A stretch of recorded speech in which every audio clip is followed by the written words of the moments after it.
এই জমিতে ৩০-৩৫ বছর থেকে ভোগ করে খাই এবং আমার বাড়ি এটা উঠেন এই ব্যবসা আমার আপ ডাউন করা হয়।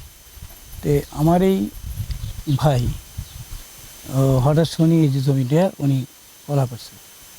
আমি আব্বাকে বললাম যে আব্বা এটা কেমন কথা, এটা আমার আগ্নে, এটা এটা কীভাবে কলা করে। তখন আব্বা ওকে ডাক দিল, আমাকে ডাক দিল, বলে যে এটা তো ছেড়ে দে, এটা তো কোনো ক্রমে নেওয়া যাবে না, এর পরিবর্তে তুমি ওখানে নাও।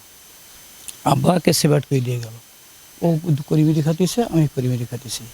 হঠাৎ আব্বা মারা যাওয়ার পরে ও বলতেছে আমি আব্বার কথা শুনি না, আব্বার নিষেধ মানি না, আমি আমার জমি নেব আর তোমার জমি তুমি কী করে ইত্যাদি আর কি। কিন্তু অর্ধেক জমি, কিন্তু ওই জমিতে আমি কোনো যেটা রেয়াজ বদলিয়েছে আমি দিছি, ওটাতে আমি আজ পর্যন্ত দিইনি। আচ্ছা, এই যে হঠাৎ এইভাবে আছে করিমেরি খাটিয়েছি, হঠাৎ কি হঠাৎ সোমবারে দিবাগত রাতে, হঠাৎ গভীর রাতে ধরেন 10-11 আমি ঘড়িতে দেখি নেই, আচ্ছা অনুমানিক ধরেন 12টা।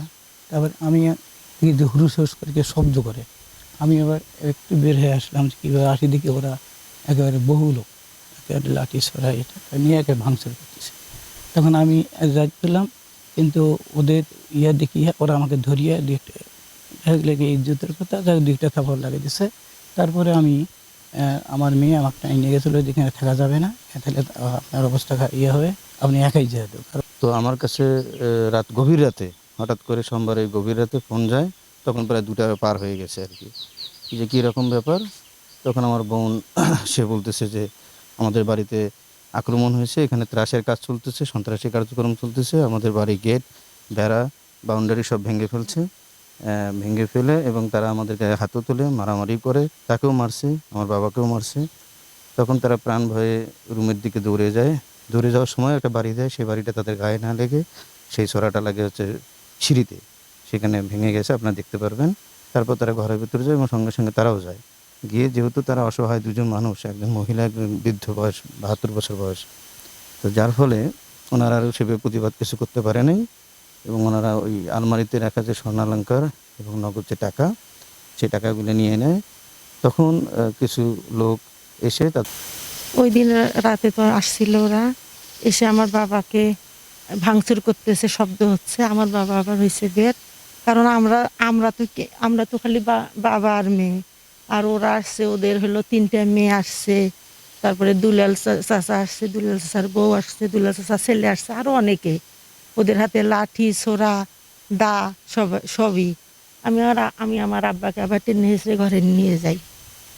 ওরা ওরা ওরা আবার আমাদের সঙ্গে সঙ্গে যায়, গিয়ে আমার সঙ্গে করে, তর্ক বিতর্ক করে, আমার গায়ে হাতও তোলে। হ্যাঁ, মানে দুলালের বউ। আমি কিচ্ছু বলি নেই, আমি যে পরে পরে মারবো আমি মারিনি। তারপরে ওরা আবার ঘরে গিয়ে আমার ছিল আলমারিতে স্বর্ণ ছিল, টাকা পয়সা ছিল, টাকা পয়সা নিয়ে ওরা যায়, অকথ্য ভাষায় গালি গালি গালিগালাজ করে। আমরা বাবা আর মেয়ে খুব অসহায় অবস্থায় ছিলাম, খুবই, সেটা কেউ নেই। আমরা ভয়ে ভয়ে ঘরে ঢুকছি। আমি নারী নারী হিসেবে বলতেছি, একজন মা হিসেবে বলতেছি, আমি সঠিক বিচার চাই, আমি সঠিক বিচার চাই। ওরা আইনে যদি পায় আমরা 100 বার দিব, আমরা 100% দিব ওদেরকে, কিন্তু ওরা রায়ের আগে করলো কেন এটা?